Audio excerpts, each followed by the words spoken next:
Nahaharap sa reklamong robbery with homicide ang lalaki ng hold-up sa jeep sa Quezon City kung saan isang pasahero ang nasawi.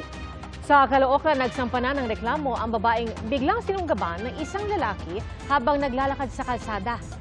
Saksi, si Jamie Santos.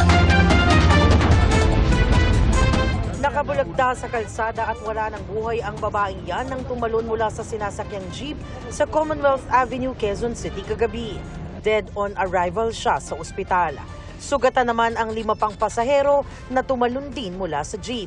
Kwento ng jeepney driver, patungo silang Cubao nang hold-upin ng isang lalaki na sumakay sa area ng Don Fabian. Yung kutsilyo niya po, pinakita lang niya, hold up ito, amin na yung mga bag nyo, ikang ganon. Ay yung babae, nanlalaban, ayaw niya ibigay yung bag niya, inambahan siya, nang sasaksakin baga.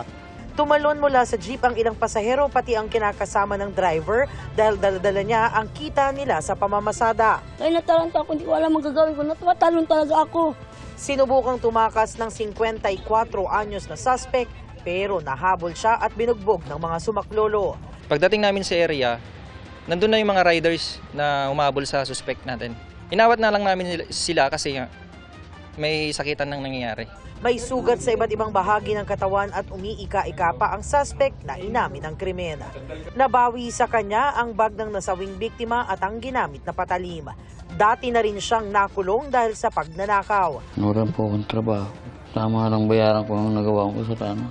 Mahaharap siya sa mga reklamong robbery with homicide and physical injuries. Sa barangay 152 sa Caloocan City, tahimik na naglalakad ang 22 anyos na babae mag-aalas 7 ng gabi noong Lunes. Pero nabulabog ito nang bigla siyang sunggaban ng nakasalubong niyang lalaki. Pwersahan niyang hinahablot ang damit ng babae na pilit namang nagpupumiglas. Ang biktimang natumba sa kalsada nilundagan at inatake pang muli ng lalaki. Hanggang sa sitahin siya ng lalaking nakapulang sando na isa palang off-duty na barangay tanod. Nung nakikita kong ginawa niya, tapos inagis na, tapos nilapitan niya pa, doon ako lumapit sa kanya. Paglapit ko, yun, tuwak mo na siya. Nang makatayo, agad na kinuha ng babae ang kanyang mga gamit at tumakbo paalis. Nakatakas ang suspect na sinubukan pang habuli ng tanod. Ayon sa pulisya, hindi magkakilala ang suspect at biktima. Based dun sa CCTV footages and statement ng witnesses and dun sa statement ng victim natin, pinilit siyang sirain yung damit niya hanggang sa mapatumba siya. At nung napantumba na siya, sinugod ulit siya at gusto siyang molestyahin ng ating suspect. Ayon sa pulisya, tukoy na nila ang suspect na patuloy na nagtatago. Nakapagsampa na ng mga reklamo ang 22 anyos na babae ayon sa Bagong Barrio Police Substation.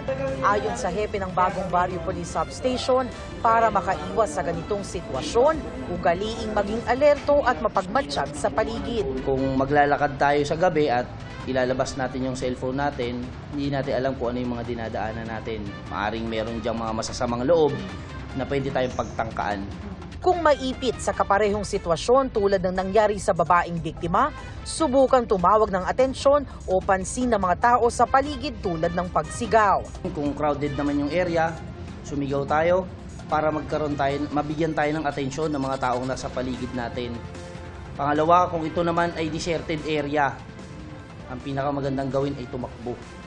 Tumakbo lang tayo, run for our lives, yun ang pinaka-importante, save ourselves. Kasi mas importante, iwanan na natin yung mga gamit natin, napapalitan yan eh.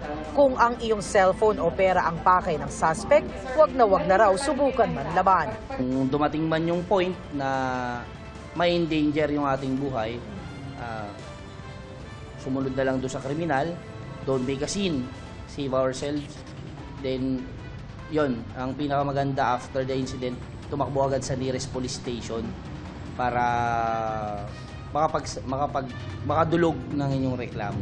Para sa GMA Integrated News, ako si Jamie Santos, ang inyong saksi. Mga kapuso, maging una sa saksi.